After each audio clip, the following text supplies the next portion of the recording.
So let's actually continue one item more, and it will be that for today. The chosen people.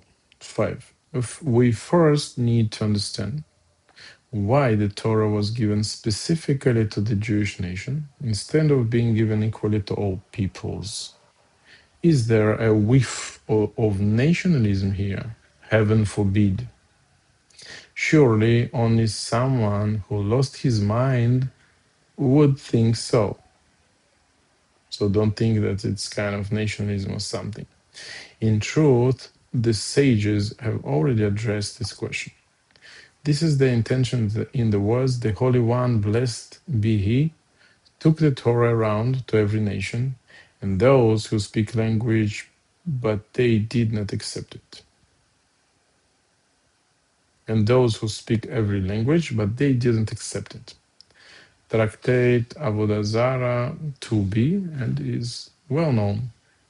But according to their words, the difficulty lies in the reasoning. We were called the chosen nation. Said the Lord your God has chosen you. Deuteronomy 7:6. Considering that none of the other nations wanted it.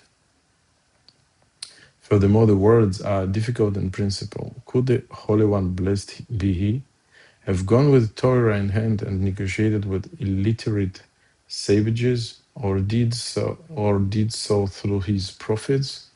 This is unheard of and unacceptable.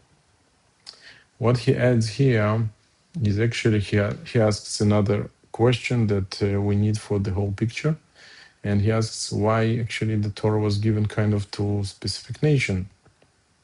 First of all, we already said that it's not specific nation, it's the specific nation that became nation by actually accepting the Torah. And these were already Jewish people that actually came out from Egypt and came to this Mount Sinai. But they really became Jewish people only after they got the Torah. So, and when they got to Egypt, they were just a family. So it's only 75 people actually came to Egypt, and around 3 million people came out of Egypt. So they really grew there. So it's, of course, like a big nation after they left Egypt.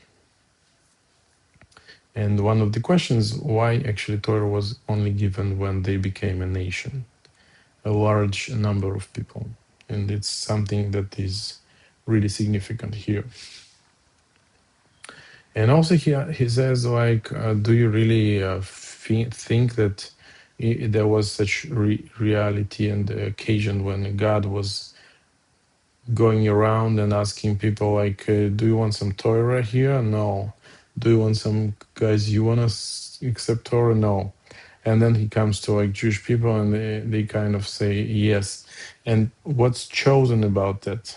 If everybody said no and only these people said yes, it doesn't really also feels like something you were chosen for, because because others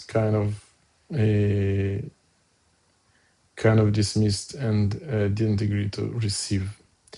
So of course it's not the real thing. It's more about saying about this spiritual level of this group of people that could and have become the nation or the group of people that actually could accept and was actually chosen to bring this thing from the upper spiritual worlds, from the God to this world, to this reality, and to keep it for centuries, for thousands of years, and also to bring it in the end to all the nations. And that's generally the mission. So that's another thing that he actually raises here. And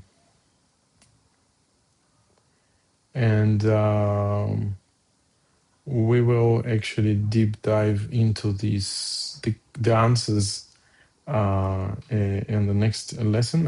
I hope the questions were interesting enough that you already started thinking in a different directions and you started like questioning really basic stuff, and all these questions are answered here in an unexpected way, related to our actually the purpose of us being in this world, the purpose of Torah, it in general. So Baal HaSulam is always very giving us like the whole picture in actually in mostly in every article or every book he writes. He gives the full picture. I mean, every time he goes to the beginning, why everything was created, what was the purpose, what's the mission, what's the goal. And from there, when you understand that, you actually understand everything. Many questions become really, get really clear answers. So I hope you enjoyed that, and thanks for listening to this video.